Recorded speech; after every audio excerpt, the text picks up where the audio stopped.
Hey guys, this is Josh with Star Wars Galore, and today I'm back with another video. So this interview that I decided to make my video about today is about a week old now. Maybe it might be going on 2 weeks at this point, so I'm sure that all of you have seen it. If you haven't, while Daisy Ridley was on Jimmy Kimmel Live, she spoke about Rey's lineage and how JJ wasn't sure how he was going to handle that even while filming. She said they toyed around with making Rey come from Obi-Wan Kenobi. They toyed around with Palpatine, and then they also even thought about making her a nobody, like what the Last Jedi decided to run with. And as we all know, they eventually decided on having her come from Palpatine. And this interview, of course, got the Star Wars fandom all in an uproar. Those who didn't like the sequels are now using Ridley's comments to show how Disney didn't have a plan, and that's why the sequel trilogy sucked so much. I've also seen those same people try and praise the 6 Lucas movies for being much more planned out. And that's really what inspired this video. While I do agree that planning ahead would have made a more cohesive sequel trilogy, and that the Lucas 6 movies told a more clear and linear story, to try and pretend that George Lucas meticulously planned out every little detail of his 6 Star Wars movies is just hilarious to me. Because it's not that hard to find contradictions in these 6 movies. Let's start with the most obvious one. Anakin Skywalker and Darth Vader were 2 different characters in A New Hope. And changing these 2 characters into the same character turned Obi-Wan into a liar.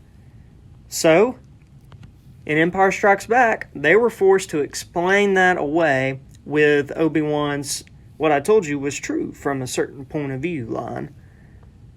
Keeping with Obi-Wan, in Empire Strikes Back, he tells Luke to go to Dagobah to learn from the Jedi Master who taught him.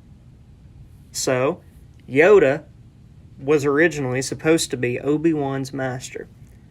Fast forward to The Phantom Menace, and it's not Yoda who is directly instructing Obi-Wan, but it's Qui-Gon Jinn.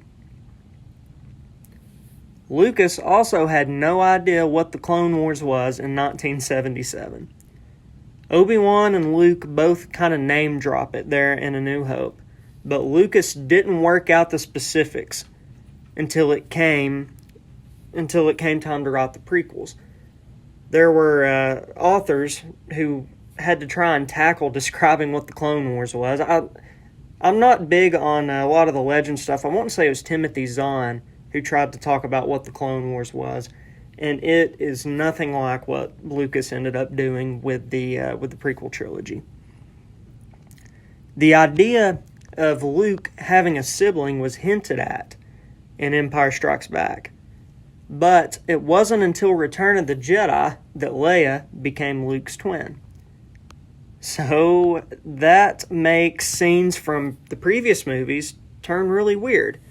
A couple I have in mind was Luke drooling over Leia as she's talking about, in the Help Me Obi-Wan Kenobi hologram thing, he talks about how beautiful she is.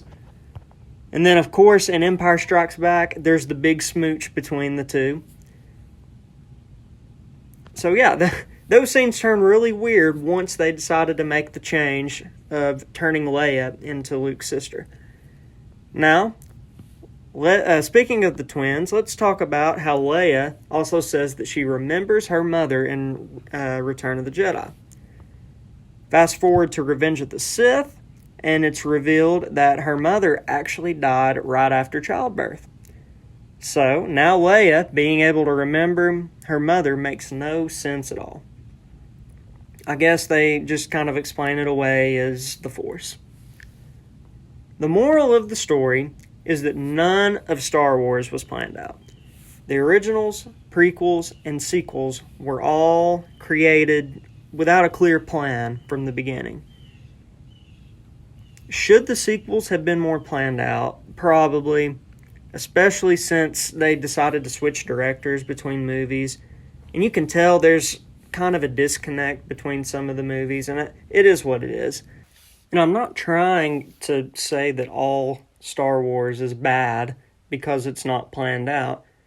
I'm just saying don't bash the sequels' lack of plan while at the same time ignoring all the contradictions in Lucas's 6 Star Wars films.